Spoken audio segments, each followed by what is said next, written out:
Good morning बच्चों। कक्षा 12 के सभी छात्र छात्राएं ध्यान दें।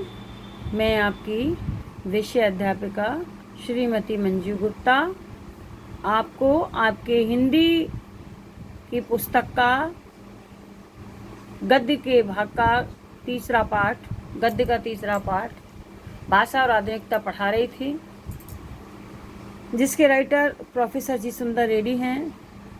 उसी के आगे का पहरा आज पढ़ाने जा रही हूँ, जिसको आप ध्यान से सुने, समझें और पूछे गए प्रश्नों के उत्तर दें। बच्चों, कल मैंने आपको अगले पैराग्राफ में बताया था कि यदि हम हिंदी भाषी अपनी भाषा से यदि विदेशी शब्दों को निकाल देंगे तो हमारी भाषा बनावटी हो जाएगी। जैसे अन्य विदेशी भाषाओं का अरबी, फारसी, अंग्रेजी, इसका तो कोई नुकसान नहीं होगा, लेकिन हाँ ये ज़रूर होगा कि हमारी हिंदी भाषा का नुकसान हो जाएगा। आगे लेखक कहता है, यदि यह नवीनीकरण सिर्फ कुछ पंडितों की व आचार्यों की दिमागी कसरत ही बनी रहे तो भाषा गतिशील नहीं होती। लेखक कहता है, यदि भाषा में नवीनीकरण के लिए कुछ पंडित अपने दिमाग की कसरत करते रहें कि हम नए नए शब्दों की खोज करें और विदेशी शब्दों को अपने जो है क्षेत्र से निकाल दें, यदि वही केवल ऐसा ही करते रहें तो भाषा में गति नहीं आएगी, वह रुक जाएगी, गतिशीलता नहीं आएगी, नवीनता नहीं आएगी, सुस्पष्टता नहीं आएगी। क्योंकि भाषा तो वह है जिससे कि हम अपनी बात को आसानी से किसी को समझा सकें और किसी दूसरे की बात को समझ सकें।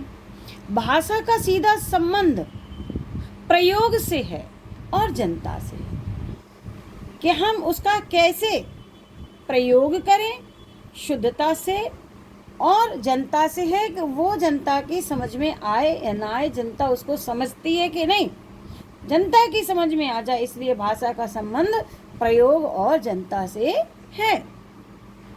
यदि नए शब्द अपने उद्गम स्थान में ही अड़े रहे और कहीं भी उनका प्रयोग नहीं किया जाए तो उसके पीछे के उद्देश्य पर कुठाराघात होगा।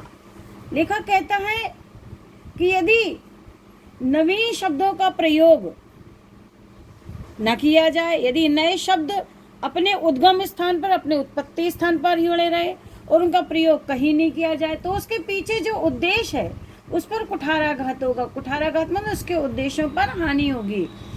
यदि नवीन शब्दों का प्रयोग न किया जाए तो भाषा व्यवहारिक और आधुनिक बनाने में उन शब्दों की रचना ही व्यर्थ सिद्ध हो जाएगी, और जो उन शब्दों की रचना का उद्देश्य है उन शब्दों की रचना व्यर्थ हो जाएगी और उनका जो उद्देश्य है उस पर हानि होगी, जिन उद्देश्यों को ध्यान में रखकर शब्दों की रचना की गई है।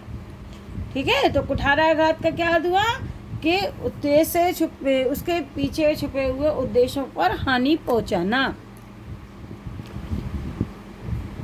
इसके लिए यूरोपीय देशों में प्रेषण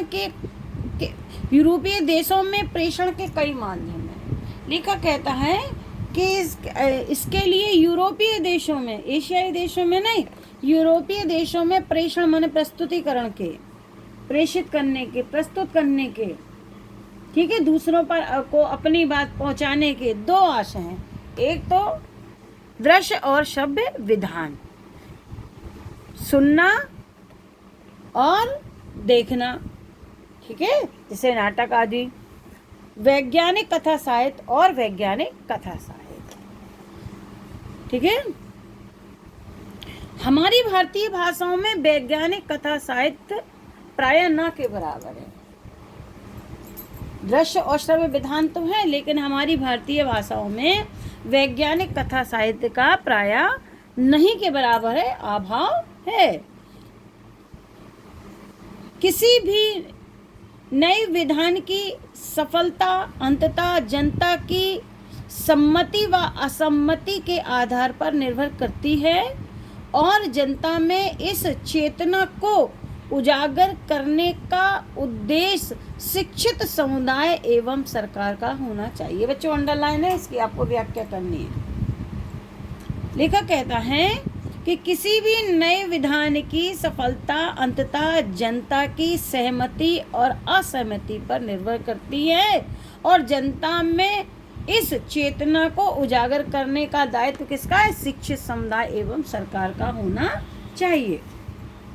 लेखक के अनुसार भाषा में नए शब्दों का प्रयोग या नए विधान की सफलता जनता की सहमति और असहमति पर ही आधारित है और जनता को इसके लिए जागरूक करने की जिम्मेदारी किसकी होनी चाहिए?